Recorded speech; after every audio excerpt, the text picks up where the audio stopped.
Harris, thank you again. I know this is a very important time for the campaign, for Arizona, America. Yes. And one thing I know you mentioned earlier is we are in an election. Yes. Arizonans just started voting about a day ago, and really this is supposed to be a truly democratic process. But right. as I'm sure you know, President Trump and many in the Republican Party have been challenging that process, criticizing that process, raising a lot of questions. So my question to you, Senator Harris, is what do you tell voters about those questions and the integrity of our elections right now? Can you ensure to them that that is still going to be preserved this year?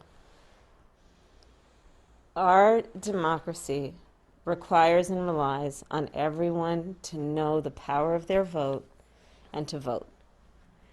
Our country is strong when every voice is heard, and one of the best ways for the voice to be heard in an election is vote.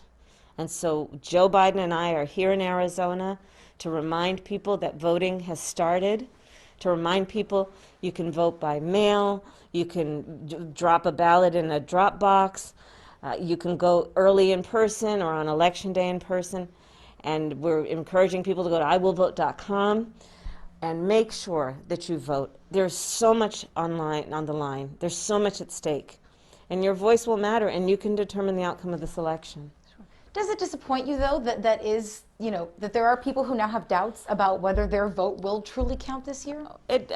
But your vote will count. And, there are people who are trying to confuse voters. There are people who are trying to suggest that you can't trust the system because they're afraid they're going to lose this election. And in particular, Donald Trump is afraid he's going to lose this election. Donald Trump got on the debate stage last week and openly engaged in voter suppression.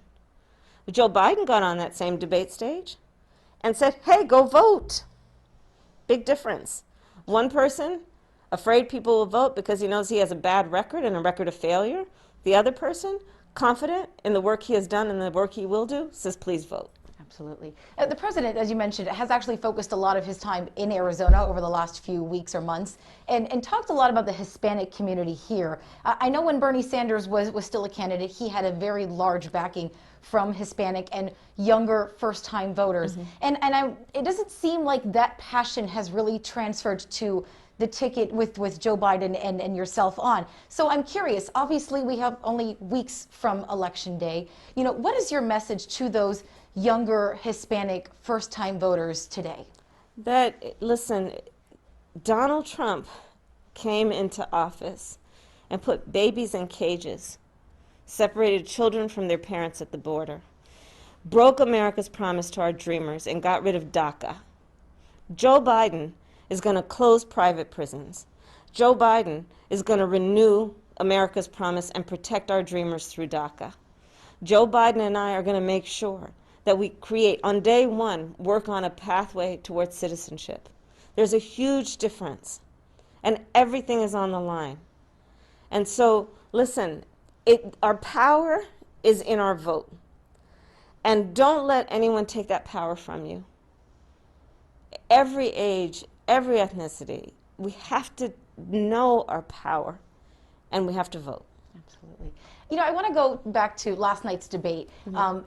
And to one question that I saw, I think, captured your attention, which was the question posed by the 8th grade student. Mm-hmm. And to me, it was a very powerful, very pointed question from such a young girl. Yeah. And so I'm curious what your thoughts were hearing that such a young girl had that perspective of our country right now. What are your thoughts on that? Listen, this is why Joe and I are running. We have to heal our country. We have to unify our country. Enough of this. Enough of the hate, enough of the voice that has been about trying to turn Americans against each other. The American people, we take pride in the fact that within the diversity of who we are, we have so much more in common than what separates us. And so when I was thinking of her and all of our children, I think about the promise that we must fulfill for them, which is to fight for a country that values unity, values diversity, but it values that we're all in this together. And Joe feels that way, I feel that way. Joe and I have a plan that is a plan for everyone, and no one will be left out. Absolutely. Also, in last night's debate, I know there were many voters asking and felt like you dodged the question on the packing of the Supreme Court posed by Vice President Pence last night. And so my question is, why did you not answer that question, and are you willing to do that today? Oh, I'm answering the question, which is the voters need to first decide who's the next president of the United States, period. That's the answer to the question. Absolutely. You know, Senator Harris, if you and Joe Biden win in November, you will be the first black female vice president that our country has seen. Mm-hmm. Obviously, a major historic moment, but I'm curious your thoughts on what that fact does in terms of you looking at your role and your job and your responsibility as vice president, knowing that you have now representation for those two communities who have really been fighting for equality for so many years, and many who still are today. How do you take that and decide how that's going to influence how you operate as the vice president? You know, my mother had many sayings, and one of them is she would say to me, Kamala, you may be the first to do many things, but make sure you're not the last. And that's how I always think about my role of leadership, which is the work. It takes hard work to walk through these doors and to break these glass ceilings, but the most important thing is we create a path for many others to follow. Absolutely. Curious, Senator Harris, on your thoughts today with this situation in Michigan. There's a lot of unfortunate things happening in 2020. Yeah. This just adding to the plate. How are you feeling today in terms of this now being another, in a sense, violent thing that we've now had to deal with in this nation?